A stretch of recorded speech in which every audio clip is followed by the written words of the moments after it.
A poor 7-year-old girl in a faded red coat held the paw of a blind German shepherd, his white cloth fluttering in the cold wind.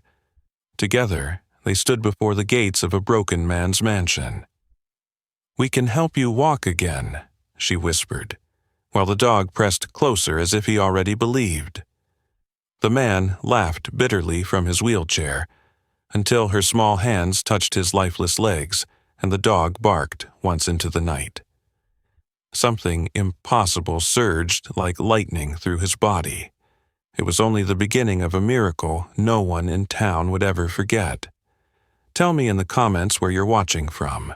The winter winds of Maine were merciless, sweeping across the Atlantic coastline and rattling the shutters of the lonely houses that dotted the small town of Camden. Snow clung stubbornly to the cedar roofs, and the gray sky pressed heavily upon the sea, as if heaven itself leaned down to smother the restless waves. It was a town of fishermen, retirees, and dreamers who had long since grown accustomed to the rhythm of tides and storms. Yet one house at the edge of town, perched on a rocky bluff that faced the ocean like a sentinel, remained more silent and lifeless than the rest. This was the home of William "Will" Hartley, a man who had once been admired for his brilliant mind and strong hands. At 47, he should have been in the prime of his life, but time and tragedy had reduced him to a shadow. He had worked as a structural engineer, known for designing bridges that connected coastal towns across New England. His projects were celebrated for their resilience against storms, their clean lines admired even by those who never cared for architecture. People once described Will as tall, broad-shouldered, with a smile that could warm a boardroom and the confidence of a man who knew he was shaping the landscape of his state. But now, the man who had stood at ribbon-cutting ceremonies and lectured at universities sat bound to a wheelchair, a prisoner of the accident that shattered his spine on a construction site nearly a decade ago. His hair, once a deep brown, was threaded heavily with silver. His eyes, a stormy blue-gray, seemed to carry the ocean's own sorrow.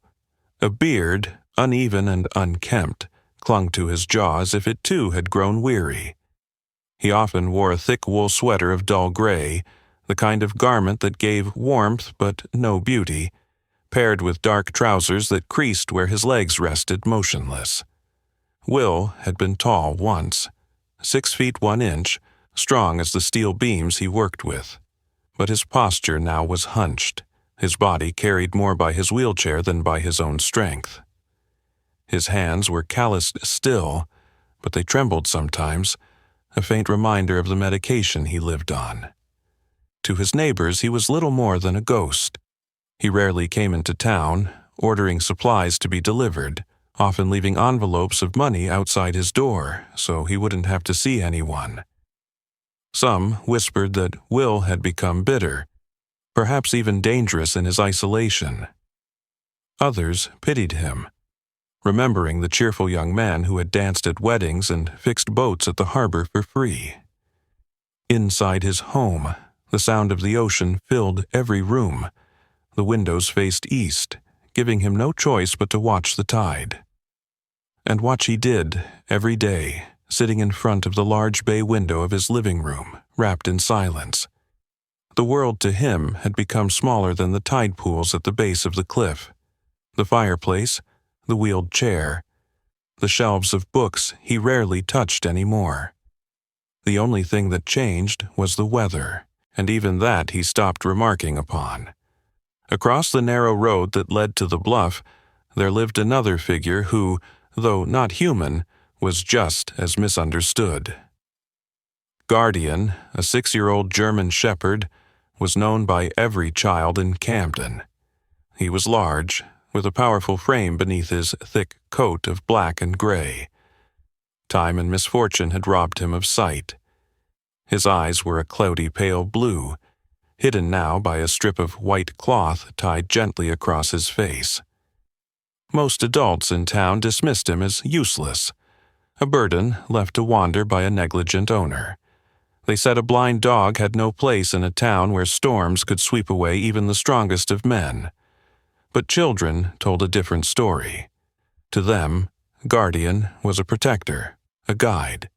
Many swore that when they played near the docks or wandered too close to the icy shoreline, Guardian would appear out of nowhere, nudging them back to safety with his nose or blocking their path with his body. His blindness seemed to sharpen everything else. His ears twitched at the faintest creak of a boat.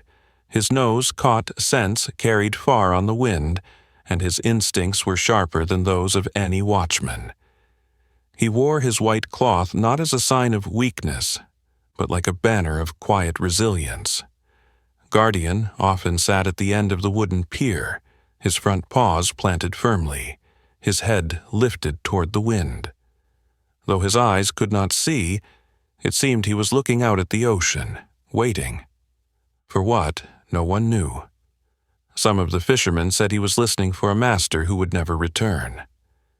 Others claimed he was simply drawn to the waves, finding in them the same restless spirit that burned in his chest. Will had seen the dog more than once from his window. At first, he ignored him, thinking him just another stray that the town hadn't bothered to chase off. But over time, the image of the blind shepherd, sitting with such patience and dignity at the pier, became impossible to shake. In some strange way, Will saw himself reflected in the animal, both crippled by fate, both exiled from the lives they had once known, and both left to stare endlessly at the sea. The people of Camden did not understand either of them, not truly. For the town, Will was a recluse who had lost his purpose, while Guardian was a pitiful creature marked by disability. Yet children still whispered about the dog's strange ability to find them in danger, and a few elderly neighbors recalled the nights when Guardian howled before a storm broke, as if his blind eyes saw what no one else could. As the December wind tore down from the north, rattling the frozen windows of Will's house, he sat by his fire, staring into the flames. His breath was shallow, his eyes hollow, and his heart heavy. Across the road, Guardian sat faithfully at the pier, the snow collecting gently on his fur and the white cloth over his eyes. The two figures, man and dog, were separated by distance, yet bound invisibly by the same silence, the same exile. One in a chair, one blinded by fate, both waiting for something neither dared name. The storm that evening was merciless, tearing across Camden with a ferocity that rattled the wooden shutters of every home. The ocean roared against the cliffs as if trying to climb onto land, and the snow fell in sheets so thick that the street lamps along the harbor were reduced to faint halos. In the house on the bluff, William Hartley sat in his chair, the fire crackling at his side, listening to the howling wind that seeped into every corner of his solitude. He had no plans to move from his position by the window.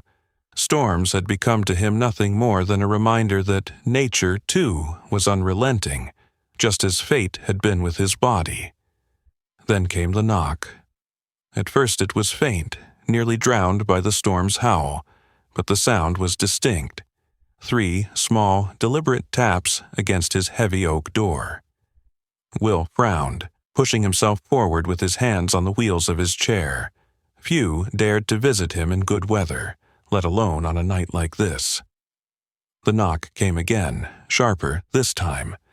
When he pulled open the door, a rush of cold air and snowflakes burst inside, and in that doorway stood a child.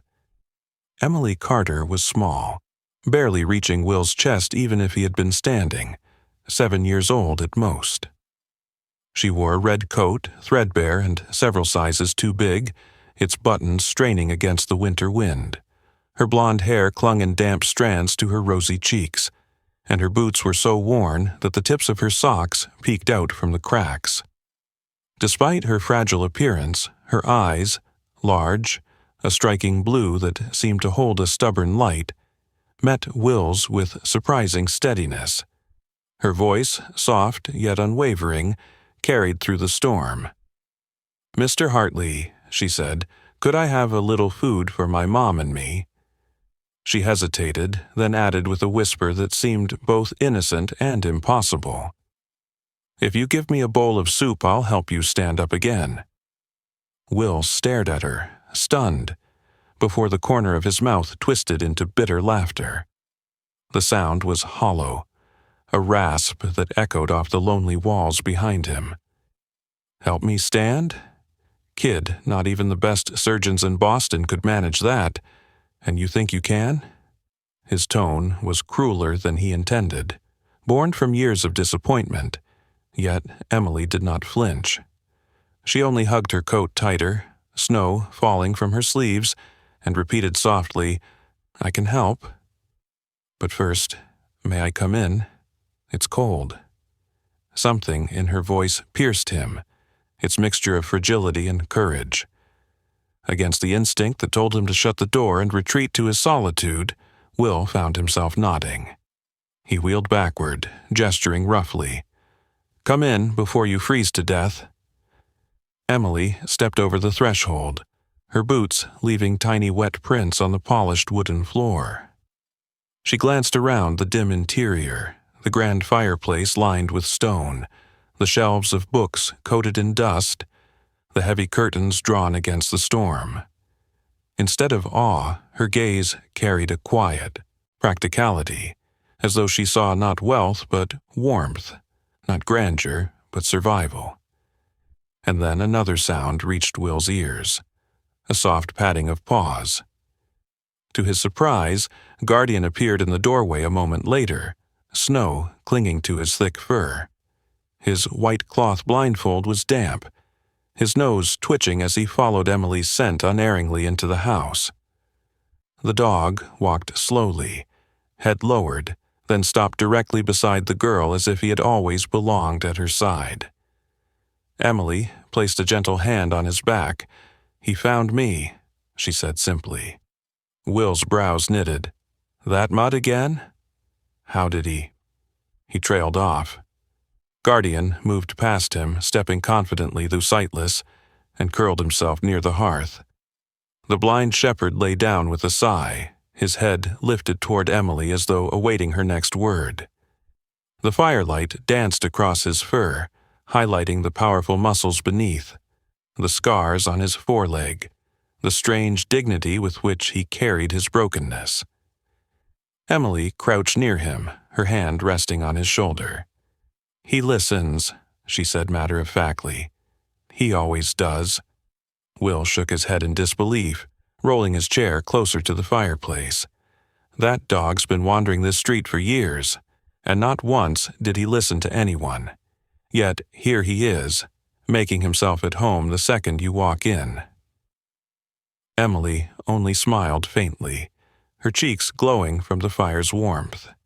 She seemed too thin beneath her oversized coat, her wrists delicate, her fingers reddened from the cold. Still, she did not complain. Instead, she sat cross-legged on the rug, her gaze flicking from the dog to Will. "My grandma used to say broken things aren't useless, they're just waiting for someone to believe in them again." Her words struck Will harder than he expected. He swallowed, looking away toward the fire, unwilling to show the storm that stirred inside his chest. For years he had despised such platitudes, yet from the mouth of this child they seemed to carry a weight that years of therapy had never managed. He grumbled, reaching for the blanket draped over his chair. "You're a strange kid," he muttered. Emily leaned forward, her blue eyes catching the glow of the flames. "Strange enough to help you," she said with a firmness that made her seem older than her years. Then, with a sudden brightness that revealed she was still a child, she sniffed the air and added, "Do you have soup?"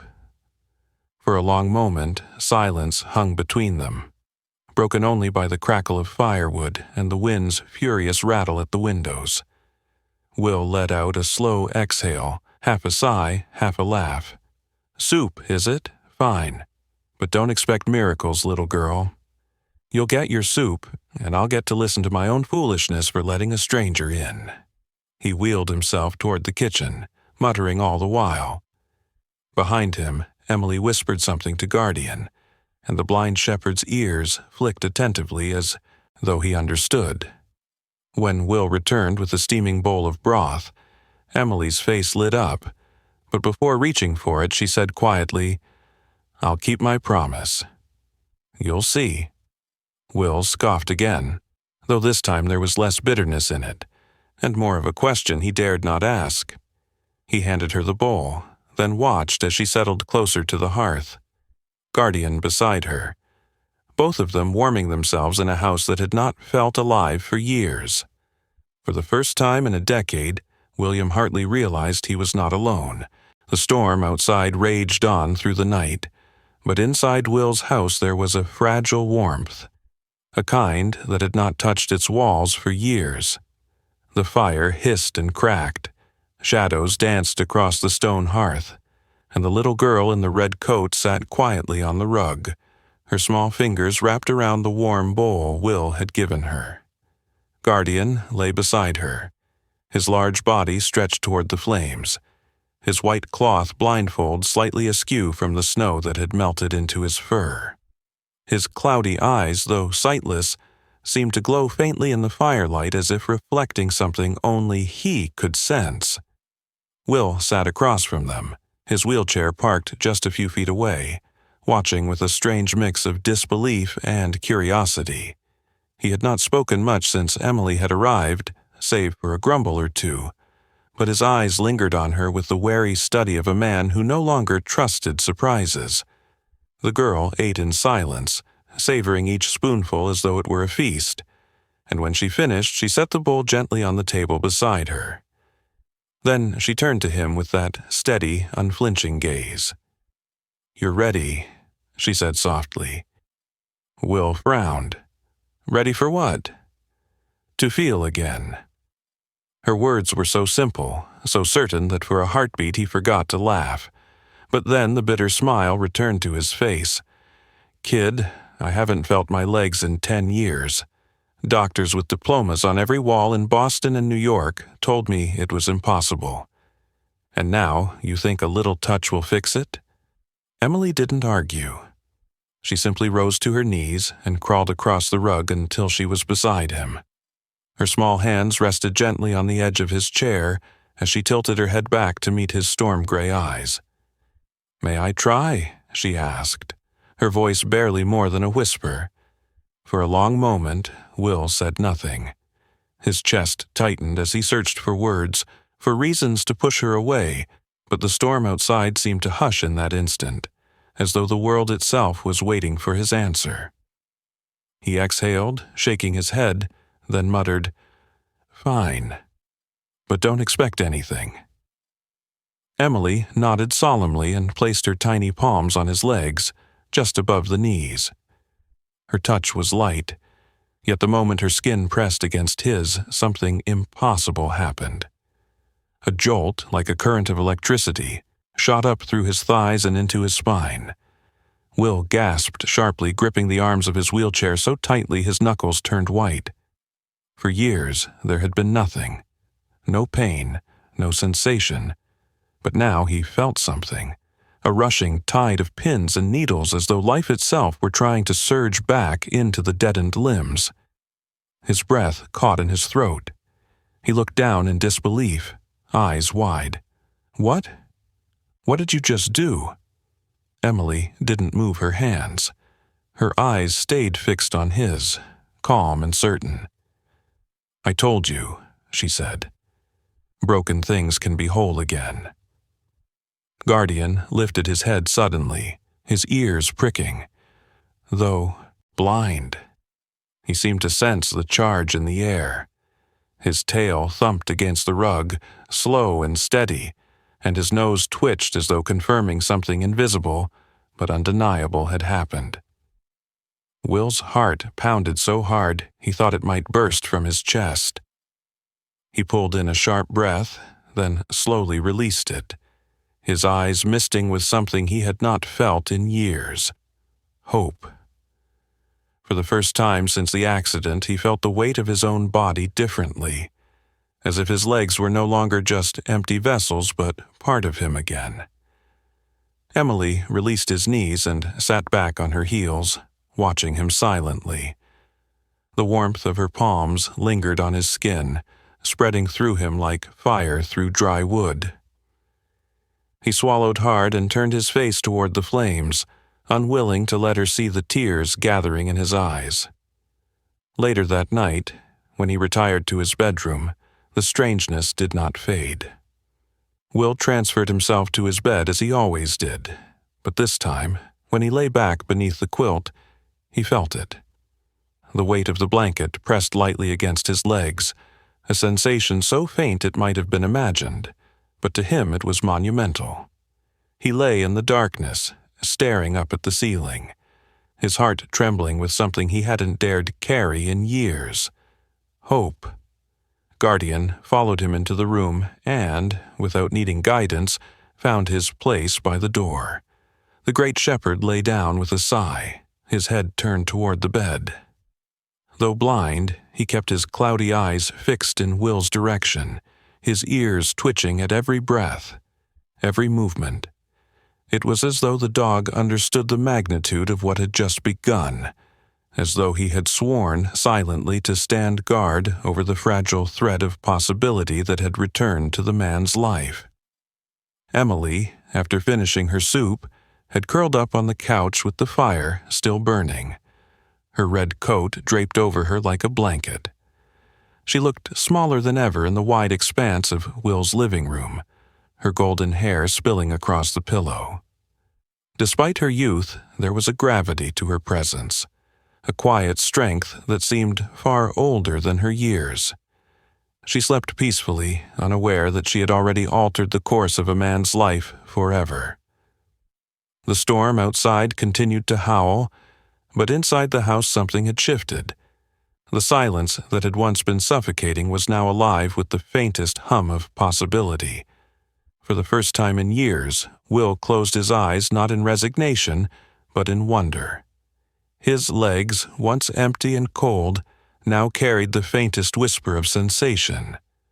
And Guardian, the blind protector, lay watchful through the night, ensuring that this fragile miracle would not be stolen by fear. When the dawn finally crept across the horizon, painting the snowdrifts outside in shades of pale gold, the man in the house on the bluff awoke not as a prisoner of despair, but as someone holding the first fragile ember of belief. The following days brought a stillness to Camden that was deceptive, the kind of silence that whispered of change beneath the surface. For Will Hartley, the miracle of sensation in his legs lingered, fragile as glass yet undeniable. He had not told a soul, not even dared whisper it aloud, but his eyes betrayed him when he looked at Emily, full of questions, full of fear, full of something dangerously close to faith. Emily herself seemed unchanged, as if granting hope was no greater task than tying her boots in the morning. She came by after school hours, carrying a tattered backpack and a grin that could cut through Will's doubts, her blonde hair catching the pale winter light. Guardian always padded faithfully behind her, the white cloth over his blind eyes fluttering slightly in the wind, his steps purposeful in a way that unsettled Will. It was as though the dog could see the road between them that no one else could. But Camden was small, and small towns carried whispers the way winter carried frost. By the third day, rumors of the girl in the red coat had spread across the harbor like wildfire. It began with Mrs. Green, the widowed grocer, who claimed she saw Emily walk into Will's house and later leave with the old man smiling, something no one had witnessed in years. Then a fisherman swore he saw Will's legs twitch on the porch. Soon, speculation turned into wild tales. Emily was a prophet, a healer, perhaps even a spirit sent by God. Others sneered, muttering that it was all lies, the lonely fantasies of a crippled man and a desperate child. The tension came to a head one bitter afternoon. A crowd began to gather outside Will's house, boots crunching on the icy road, voices rising above the crash of the surf. Some carried crosses and worn Bibles, their faces alight with fervor. Others shouted accusations, their expressions twisted with suspicion and fear. Children peered from behind their parents' coats, wide-eyed at the spectacle. Among the crowd was Pastor Elijah Moore, a tall, thin man in his late 50s, known in town for his booming sermons and his stern adherence to Scripture. His hair was iron gray, slicked neatly back, and his long black coat flapped like a raven's wings in the wind. He was respected by many, feared by some, and known for his uncompromising views, especially his distrust of anything that smelled of superstition. His voice rang out above the clamor. False prophets walk among us. Do not be deceived by tricks and whispers. Miracles belong to God alone. His words stirred half the crowd to shouts of agreement, but not all shared his skepticism. Martha Dwyer, a frail woman in her 60s with thinning auburn hair tucked beneath a knitted hat, clutched a photograph of her sick grandson. Her eyes, tired but shining with desperate hope, pleaded with anyone who would listen. "If the girl can help him walk again, why not let her try?" she cried, her voice cracking. Others echoed her. Desperation, holding up pictures of loved ones or pushing wheelchairs toward the house, their cries mingling with the storm of voices until the air itself seemed to vibrate with need. Inside, Will watched from his window, his stomach twisting. He had always avoided people, hiding away from their pity and their judgments, but now he saw their faces pressed against his fence, their hands rattling the iron bars, and he knew this was no longer just about him. Emily stood by the fire, clutching her backpack straps tightly, her small frame trembling though her chin was lifted high. Guardian paced in front of her, tail stiff, his nose wrinkling at the shouts outside. The door rattled as someone pounded against it. "Bring out the girl," a voice roared. "Let her heal us," another shouted. "She's a liar, a trickster." And then chaos broke loose. The crowd surged forward, some pushing, some pulling back, until the gate cracked open under the pressure. Emily screamed as bodies pressed around her, jostling her small frame.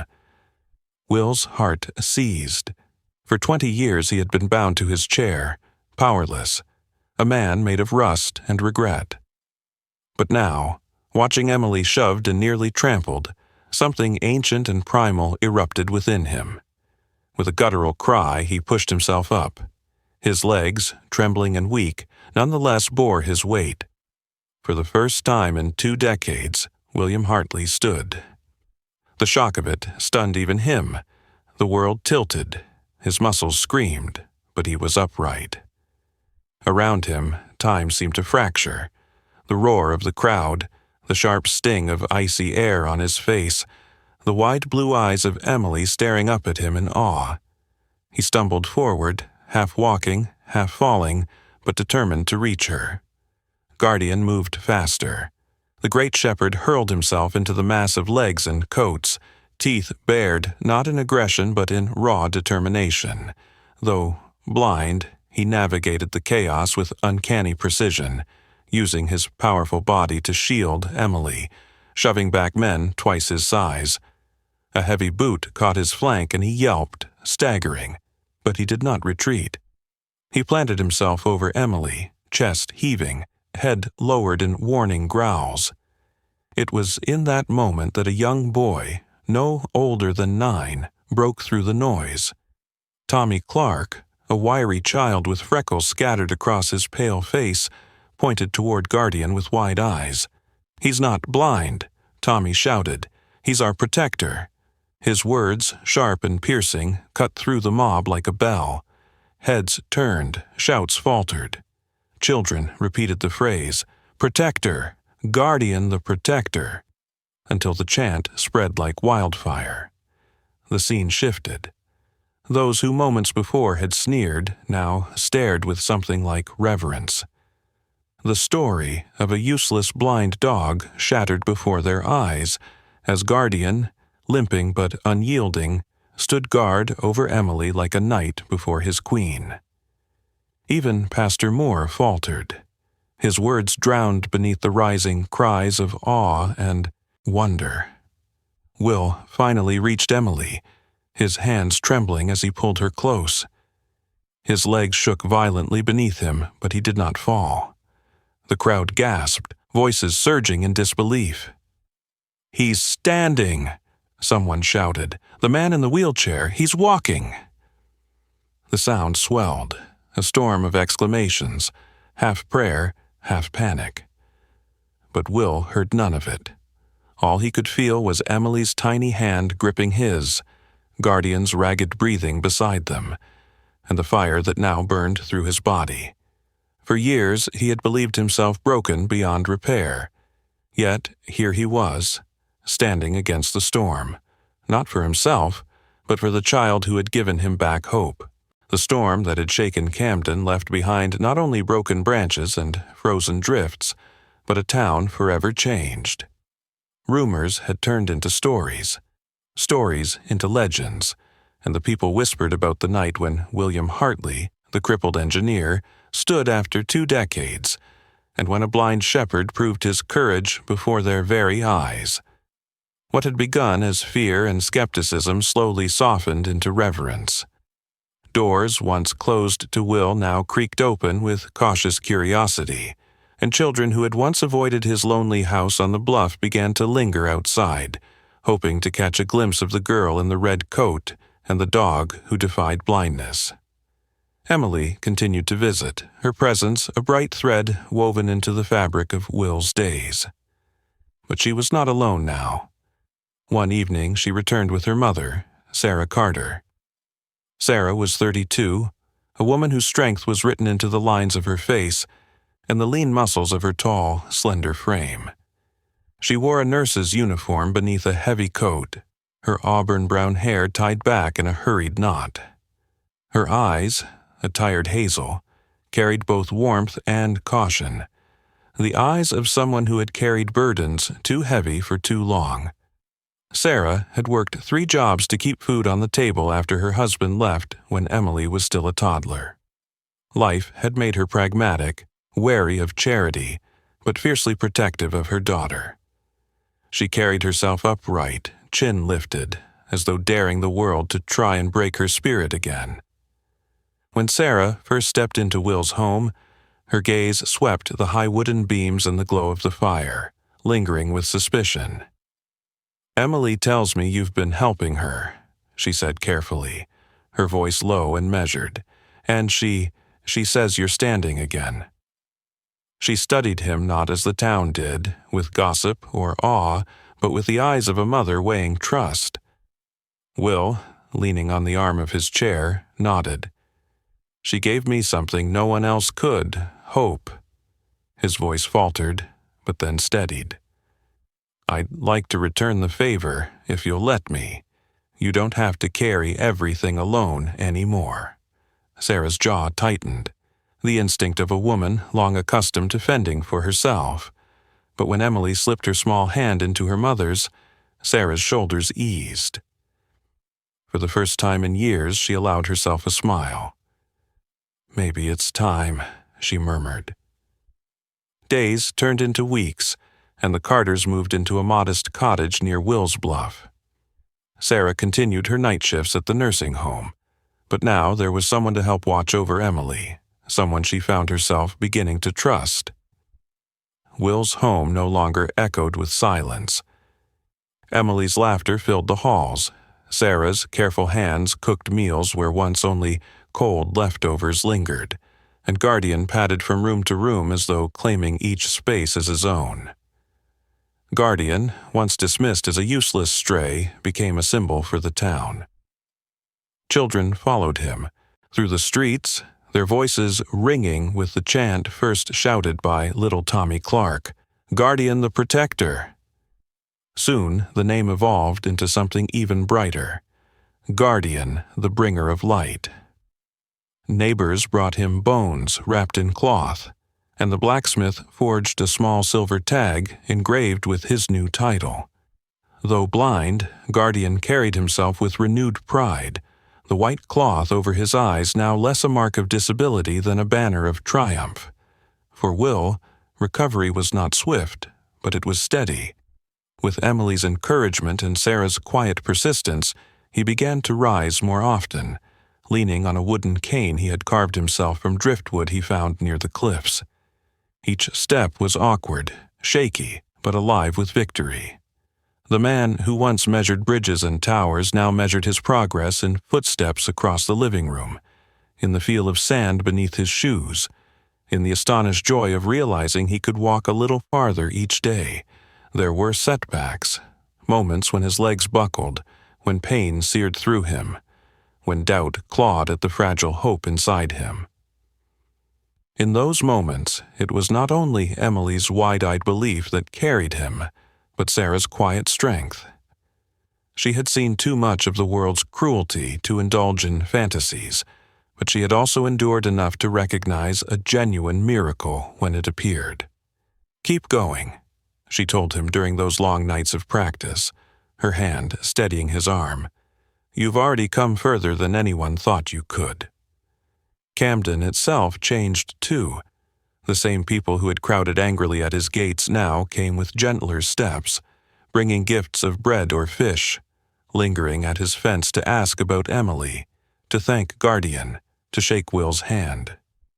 For the first time in decades, Will was no longer a ghost, but a man once more, part of the community he had abandoned.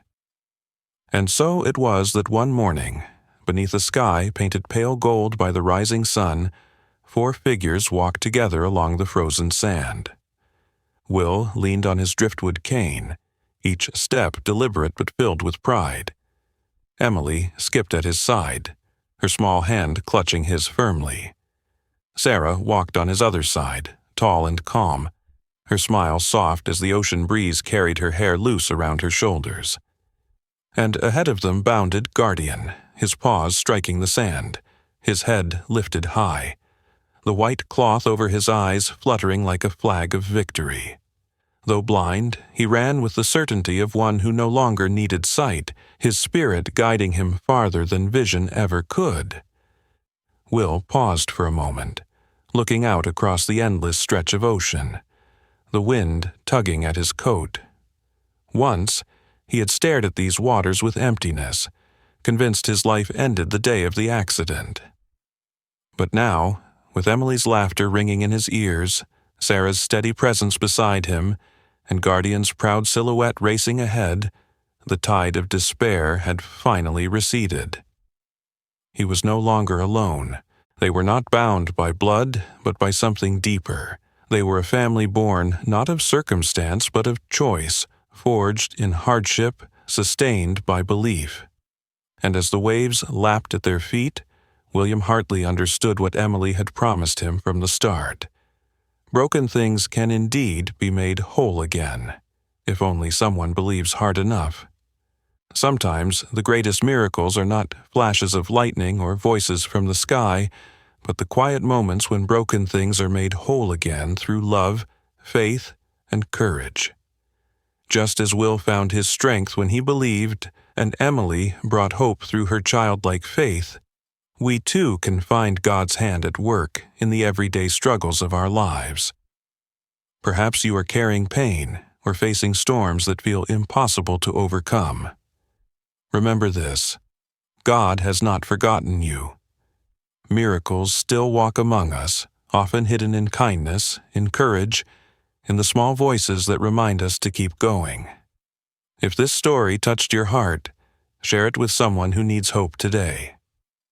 Leave a comment below, and if you believe that God still performs miracles, type Amen. Do not forget to subscribe for more stories that remind us of the power of faith, love, and redemption. May God bless you and keep you wherever you are watching from.